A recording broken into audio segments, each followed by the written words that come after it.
السلام علیکم ورحمۃ اللہ وبرکاتہ۔ تو دوستو، بر صغیر پاک و ہند میں انگریزوں نے جو اپنی بہت ساری قابل مذمت یادگاریں چھوڑی ہیں، ان میں سے ایک ملا اور مسٹر کی باہمی آویزش بھی ہے۔ لارڈ مکالے کا آپ نے نام سنا ہوگا۔ اس نے ہمارے اسکولوں کے لیے ایسے نصاب تعلیم تجویز کیا جس میں ایک خرابی تو یہ ہے کہ اسکول کالج میں پڑھنے والوں کو اپنی تہذیب، اپنے تمدن، اپنی تاریخ، اپنی زبان اور اپنے مذہب کے بارے میں احساس کمتری میں مبتلا کر دیا۔ وہ انگریز کی تہذیب و تمدن اور لباس اور زبان کو ترقی کی علامت سمجھتے ہیں، اور قومی زبان اور تہذیب اور مذہبی لباس میں شرمساری محسوس کرتے ہیں۔ یہاں تک کہ جب ان بیچاروں نے انگریز کو الٹی سیدھی اردو بولتے دیکھا تو اس کو دیکھی انہوں نے بھی اپنی زبان بگاڑ لی۔ خواجہ عزیز الحسن مجذوب رحمہ اللہ نے خوب کہا ہے، مسٹر نے جب دل مانگتا ہے بولنا ٹم کیا، تو منہ تکنے لگے اس کا میں ہو کر محو حیرانی۔ کبھی دل میں کہا یہ کون سی بولی زباں اس نے، نہ اردو ہے نہ انگریزی نہ پشتو ہے نہ ایرانی۔ کبھی سمجھا کہ یہ نقال ہے، بھیس اس نے بدلا ہے، زباں بولی ہے ایسی جو سمجھ لی جائے سریانی۔ کبھی سوچا زباں میٹھی ہوئی ہے کیوں تلفظ میں، گماں لقوے کو ہو کر ہو گئی لاحق پریشانی۔ تو اس نصاب تعلیم میں دوستو دوسری خرابی یہ ہے کہ اس میں دینیات کو ثانوی اور ضمنی حیثیت دی گئی ہے، جس کی وجہ سے یہاں سے محکموں کے افیسر اور دفتروں کے کلرک تو پیدا ہونے لگے، لیکن دینی شعور رکھنے والے علماء اور عالم اسلام کے لیے تڑپنے والے ارباب دل کا سلسلہ دوستو موقوف ہو گیا، اور نصاب تعلیم کے بارے میں انگریز سامراج کی یہ سوچ رنگ دکھانے لگی کہ ہم اس کے ذریعے مسلمانوں کو عیسائی نہ بھی بنا سکے تو کم از کم ان کو مسلمان بھی نہ رہنے دیں گے۔ اس نصاب تعلیم میں تیسری خرابی یہ ہے کہ مسٹر اور ملا کی آویزش مستقل حیثیت اختیار کر گئی۔ میری ناقص سوچ کے مطابق اس آویزش کو بڑھانے میں ان چند علماء کا حصہ بھی ہو سکتا ہے جنہوں نے اخلاص کے ساتھ ہی صحیح مگر بہرحال اسکول کالج میں پڑھنے والوں کو اچھوت سمجھ کر ان سے مکمل طور پر کنارہ کشی اختیار کر لی اور انہیں اپنے قریب پھٹکنے بھی نہ دیا، جس کے بنا پر یہ خلیج روز بروز وسیع ہوتی چلی گئی۔ لیکن اس میں زیادہ حصہ لارڈ مکالے کی تجویز کردہ نصاب تعلیم ہی کا تھا۔ اس نصاب تعلیم کو حرف آخر سمجھنے والوں نے علماء تو کیا، اسلامی شعائر اور احکام کی بھی حقارت کو نظر سے دیکھنا شروع کر دیا۔ میں ابتدائی میں اس بات کی وضاحت کرنا ضروری سمجھتا ہوں کہ کسی بھی طبقہ اور کسی بھی جماعت میں نہ تو سارے افراد برے ہوتے ہیں اور نہ ہی سارے افراد دوستو اچھے ہوتے ہیں۔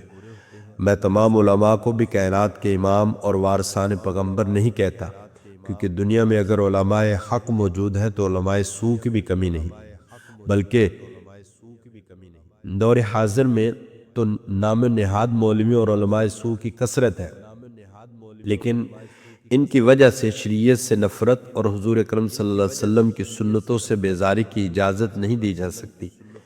اسی طرح میں سارے مسٹروں کو بھی برا نہیں کہتا، بلکہ جب مسٹر اور ملا کی آویزش کی بات ہوگی تو اس سے وہ مسٹر مراد ہوں گے جو واقعی اس آویزش کے ذمہ دار ہیں۔ دوستو، یعنی جو یورپ کی غلامی میں مبتلا ہے، جو یورپ سے آنے والی ہر بات کو آسمانی وحی سمجھ کر سینے سے لگانے کے لیے تیار رہتے ہیں، خواہ یورپ کی اتباع سے معاشرتی زندگی کو سکون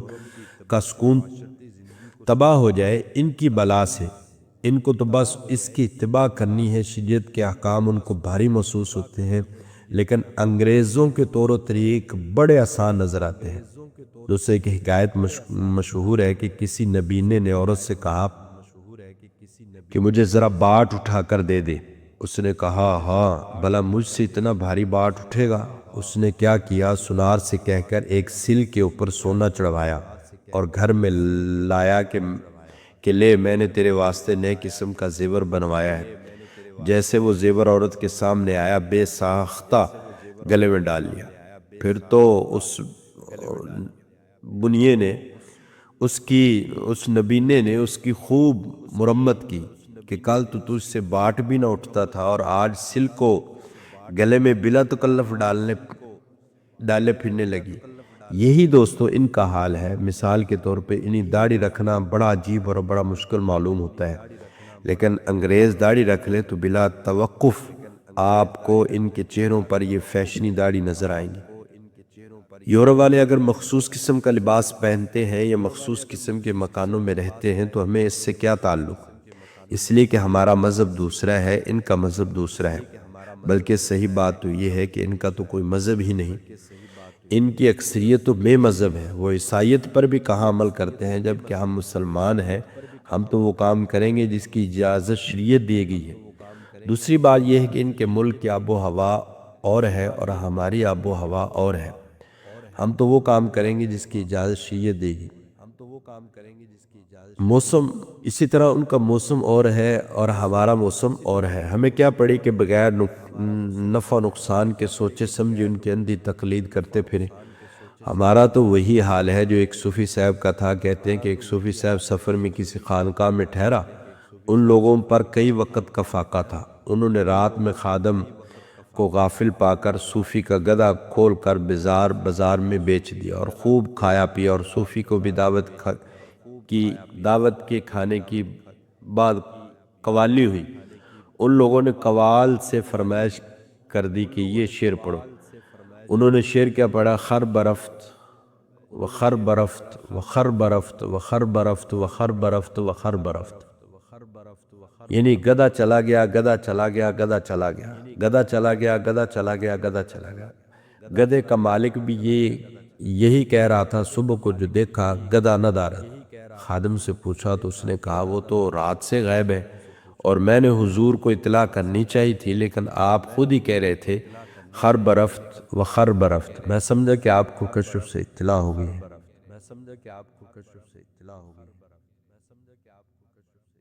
اس نے کہا کہ میں نے یہ سمجھا کہ آپ کو شاید اس کا کشف ہو گیا ہے اور اس لیے میں خاموش رہا۔ کہنے لگا کم بخت، مجھے کیا خبر تھی، میں تو اوروں کی تقلید میں کہہ رہا تھا، ایسی تقلید کہ مولانا رومی رحمہ اللہ فرماتے ہیں خلق را تقلید شان برباد داد کہ 200 لعنت بریں تقلید بعد۔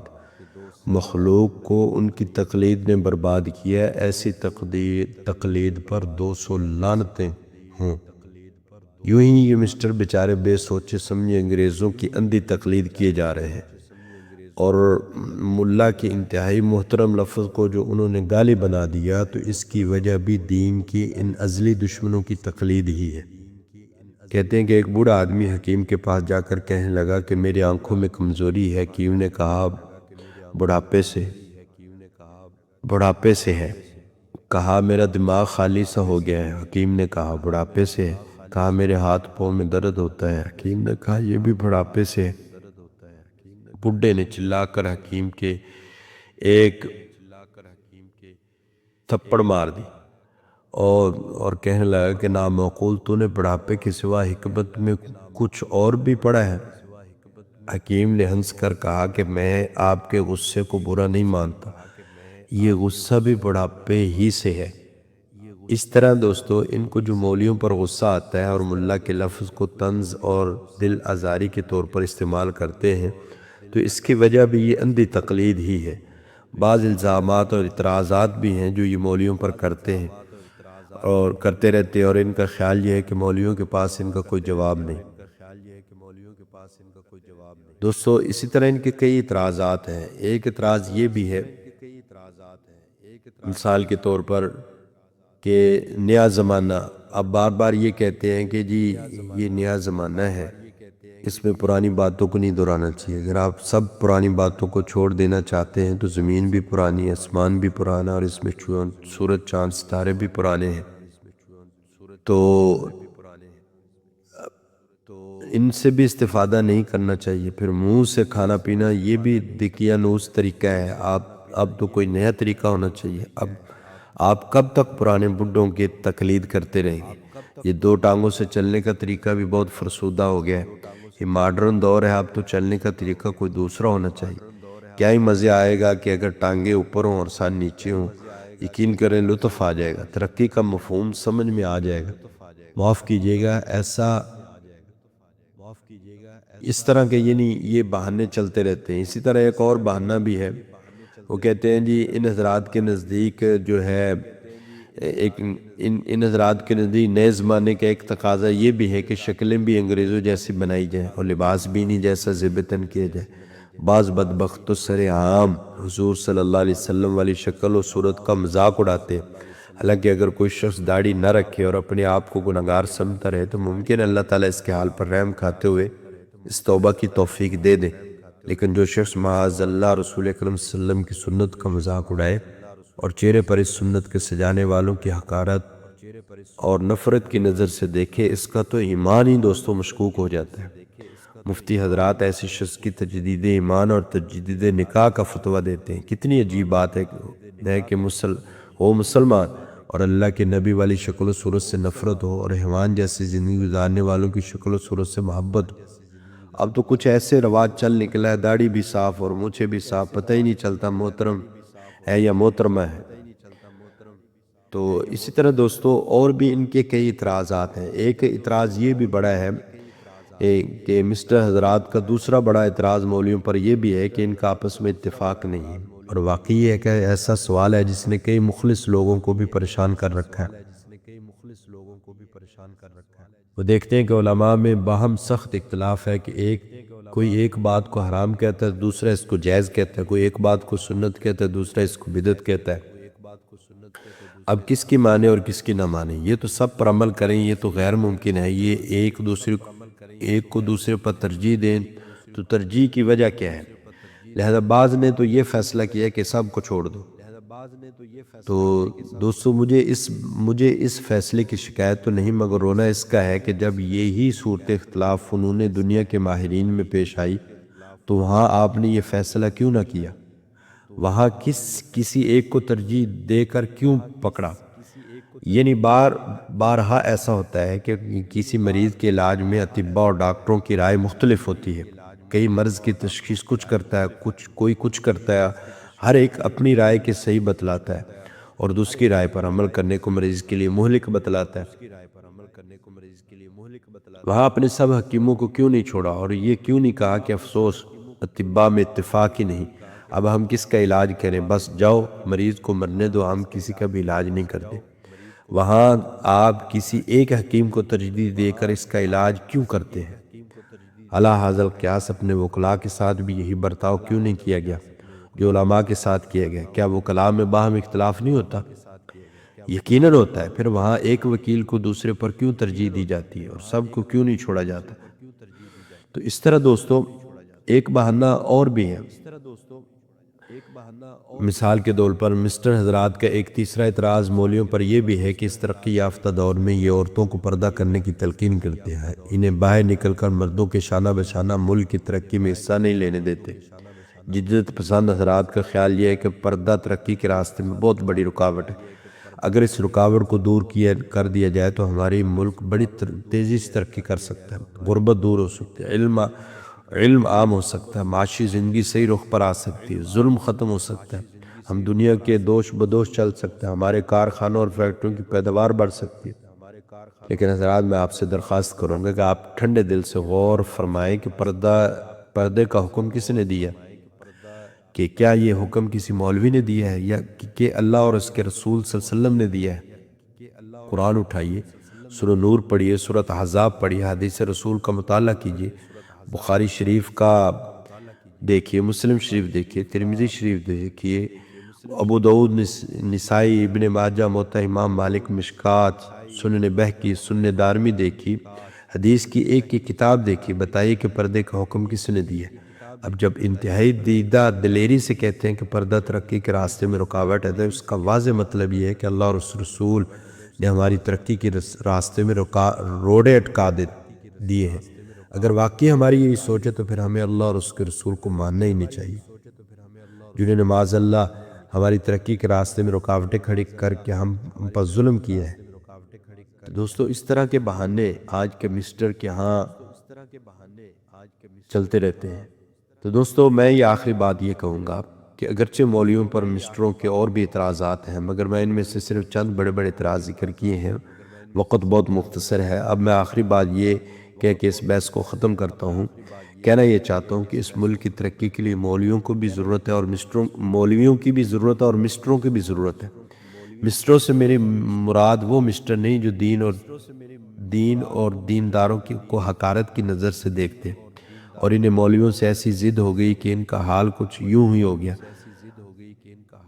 غضب ہے وہ ضدی بڑے ہو گئے، میں لیٹا تو اٹھ کر کھڑے ہو گئے، نہیں ان کو کچھ شرم لا حول قوم، یہ مسٹر تو چوکنے کھڑے ہو گئے۔ بلکہ وہ مسٹر مراد ہیں جو دینی سوچ رکھتے ہیں، جو اسلام اور اہل اسلام کی فلاح و بہبود کا جذبہ رکھتے ہیں، خواہ وہ انجینئر ہوں یا پروفیسر ہوں یا سائنسدان ہوں یا ڈاکٹر ہوں یا کسی اور شعبے سے منسلک ہوں۔ اس طرح مولویوں سے بھی مراد تمام مولوی نہیں ہیں، خواہ وہ دین فروش ہوں، کاسہ لیس ہوں، نفس کے پجاری ہوں، بلکہ وہ مولوی مراد ہیں جو مولویت کے عظیم منصب کو، نزاکتوں کو سمجھتے ہیں۔ تو اگر مسٹر اور مولوی مل جائیں اور مسلمانوں اور عالم اسلام اور اس ملک عزیز کی ترقی کا عزم پکا کر لے تو حالات کی کایا پلٹ سکتی ہے۔ خدا را کہیں یہ نہ سمجھیے گا کہ ہم ہر اس شخص سے نفرت کرتے ہیں جس نے انگریزی تعلیم حاصل کی ہے، کیونکہ یہ کوئی گناہ نہیں ہے، کوئی جرم نہیں ہے، بلکہ یہ علوم تو مسلمانوں کے ورثہ ہے، جہاں سے ملے انہیں حاصل کرنا چاہیے۔ آپ کو یاد ہوگا کہ حضرت شیخ الہند مولانا محمود حسن نے اپنی زندگی کے آخری دور میں علی گڑھ کے اساتذہ اور طلبہ سے خطاب کرتے ہوئے فرمایا کہ اے نوجوان وطن، جب میں نے دیکھا کہ میرے اس درد کے غمخوار جسم میں میری ہڈیاں پگھلی جا رہی ہیں، مدرسوں اور خانقاہوں میں کم اور کالجوں میں زیادہ ہیں، تو میں نے اور چند مخلص احباب نے ایک قدم علی گڑھ کی طرف بڑھایا، اور اس طرح ہم نے دو تاریخی مقاموں دیوبند اور علی گڑھ کا رشتہ جوڑا۔ میں حضرت شیخ الہند کی اتباع کرتے ہوئے دست بدستہ عرض کروں گا کہ اے انگریزی مدارس میں تعلیم حاصل کرنے والے نوجوانوں اور یورپ سے ڈگریاں حاصل کرنے والے ساتھیوں، آئیے ہم قرآن و سنت کو مرکز بنا کر، توحید باری تعالیٰ کو مجمع البحرین بنا کر، محبت رسول کو محور بنا کر، دین کی اشاعت اور اتباع کو اپنا مقصد بنا کر مسٹر اور ملا کی آویزش ختم کر ڈالیں۔ اللہ تعالیٰ ہمیں اس کی توفیق مرحمت فرمائے اور ہم سب باتوں پر عمل کرنے کی توفیق عطا فرمائے۔